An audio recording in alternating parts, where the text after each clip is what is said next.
Voilà, de retour. Suite à la coupure de tout à l'heure.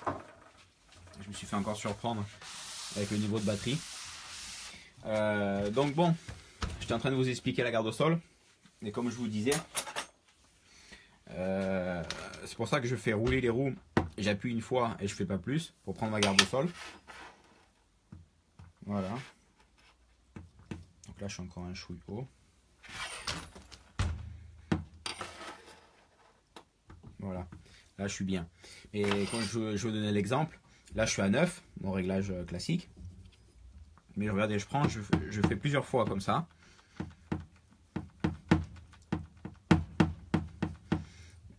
Je remesure. J'ai quasiment perdu 1 millimètre. Et je reprends. Je fais tourner les roues. J'appuie une seule fois.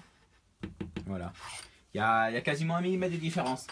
Donc c'est pour ça que je procède comme ça. Donc on fait pareil sur l'avant.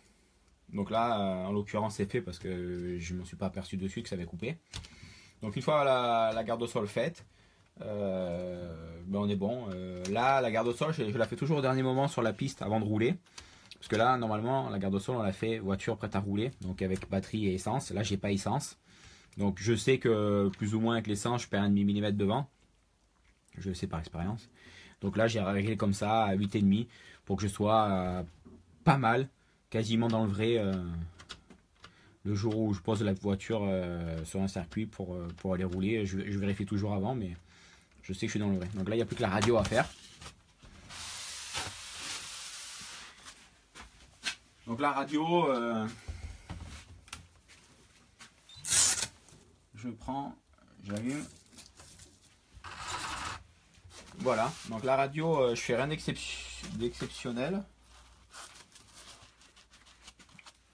Alors, je règle mes... Déjà dans ma radio, je vérifie que tous mes trims, mes sub-trims soient déjà à 0. Puis après, je règle la position de cerveau, comme je le souhaite. Donc par défaut, le palonnier de gaz frein, celui-ci à 90 degrés par rapport au châssis, dans la longueur du châssis. Cela pareil. Bon, cela je vous avais déjà montré. Là, je sais que je suis déjà au neutre, j'ai juste mes débattements à faire. Mais celui-ci, je le mets à 90 degrés par rapport à la longueur du châssis. Celui-là, légèrement vers l'arrière.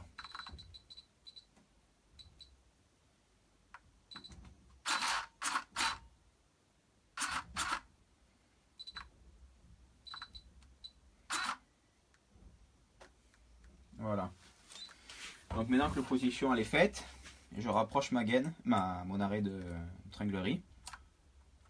Alors je fais toujours attention de le rapprocher et de laisser qu'il n'y ait pas déjà de tension avec le levier qui le tire déjà, qu'il y ait un micro-jeu pour pas qu'il soit déjà en tension en train de tirer.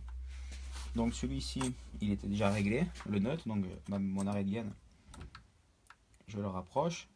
Pareil, je laisse un tout petit peu de jeu. Alors ça, la radio, c'est quelque chose de super important. Pour les gens proches de moi, le savent déjà, je leur ai déjà expliqué. Les réglages radio, comment vous réglez vos cerveaux avec votre radio et comment vous réglez vos parties mécaniques au cerveau, est super important parce que c'est ça qui vous donne votre feeling avec votre voiture, qui vous fait votre ressenti. Et si vous réglez mal votre radio et mal vos cerveaux sur la voiture mécaniquement, eh bien vous allez avoir un mauvais ressenti. Et c'est au jour d'aujourd'hui, c'est la seule chose en quoi on peut se reposer, mais qu'on n'a pas droit à l'électronique, en tout cas d'acquisition de données. Donc c'est important de bien régler votre radio sur votre voiture, parce que c'est ça qui vous donnera le meilleur ressenti et vous aussi pourrez mieux comprendre ce qui se passe en termes de réglage et tout ça. Donc voilà, là c'est pareil, j'ai rapproché, j'ai laissé les deux. Ici, je regarde que quand je touche le gaz, quand je freine un peu en arrière, que ça ne me change pas mon papillon, et j'ai pas déjà mis de la tension. Et quand j'accélère, quand je commence à toucher, que ça réagit de suite au papillon, qu'il n'y ait pas de temps mort à cet endroit-là.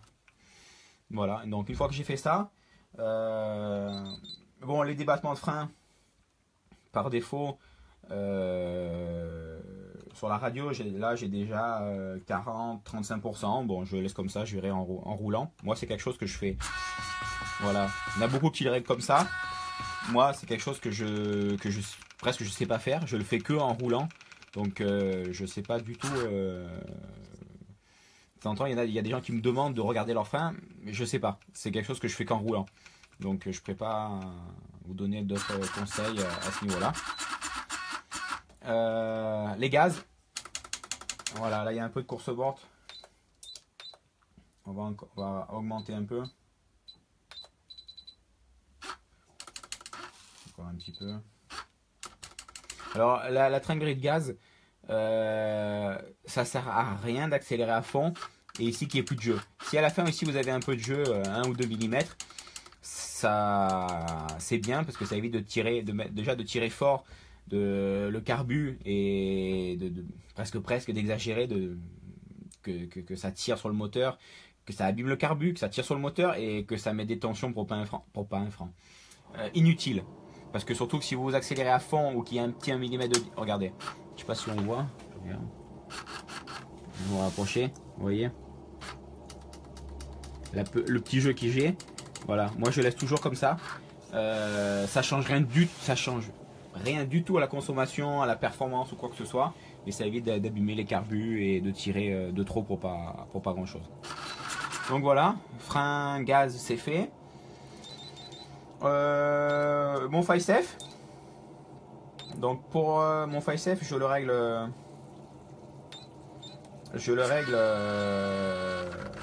légèrement freiné pour les freins arrière, qui est à peu près ici là au gaz qu'il y a 3-4 mm. Pour les freins avant, je le règle freiné à fond. Et voilà, donc mes gaz freins c'est fait. Maintenant on fait la direction. Donc le neutre, ça avait déjà été fait pour tout centrer et tout mettre nickel. Donc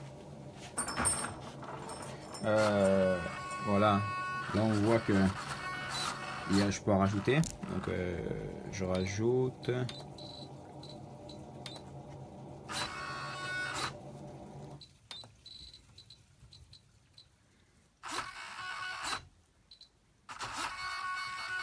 Donc par contre, ma direction, vous voyez, je sais pas si on voit la butée. Je vais pas mettre ma butée en appui sur le triangle. Je vais jusqu'à laisser 2 mm, qu'il y ait un peu de, voilà, qu'il y ait du jeu à ce niveau-là. Et bien sûr, pareil, droite-gauche.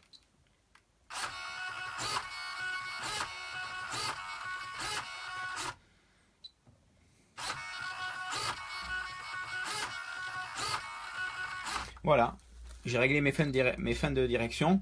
Donc, retenez bien qu'il ne faut pas que les cerveaux fassent de bruit au neutre. S'ils font du neutre, regardez. S'ils font du bruit, c'est qu'ils forcent entre eux, c'est que c'est pas normal. Après, qu'ils viennent à forcer un peu en fin de débattement. Bon là, en l'occurrence, la voiture elle est neuve. Tout n'est pas parfaitement libre, donc il miaule un peu. C'est normal. Après, si vous avez un train avant qui est parfaitement libre, normalement, ils doivent quasiment pas faire de bruit en fin de direction. S'ils sont pas en train de forcer, ils ne devraient pas faire de bruit. Là, ils miaulent un peu. Bon, c'est normal. Je sais que tout n'est pas... c'est libre, mais c'est pas tout nickel. Donc, ils peuvent un peu forcer. C'est les cerveaux qui sont sensibles. Vous voyez. Là, je force à peine. Je force même pas pour bouger la voiture, mais je les fais déjà chanter. Donc, c'est normal. Mais surtout qu'au neutre, quand on revient, il ne doit pas faire de bruit. Le FiSafe pour la direction, on va le régler aussi. Moi, je le règle roue droite. Voilà, là j'éteins ma radio. Voilà, là je suis en FiSafe. Frein avant fait, un chouille en arrière, parce qu'on sait jamais si la tringlerie elle est tordue ou quoi, suite à un choc ou autre. Donc je suis un peu en arrière et je suis roue droite. Alors après, régler le FiSafe roue un peu tournée ou quoi que ce soit, en règle générale, de toute façon le FiSafe quand il intervient jamais comme il faut, ça réagit jamais dans le bon sens. Donc par défaut, il faut mettre un peu de frein pour la ralentir. Je vous dire même que bloquer les freins c'est pas bon, parce que si ça vous arrive dans une ligne droite, ben vous vous arrêtez en plein milieu et le temps que ça réagisse, que ça prévienne, on peut vous encastrer. Donc je mets un peu de frein, je mets roue droite, bon voilà.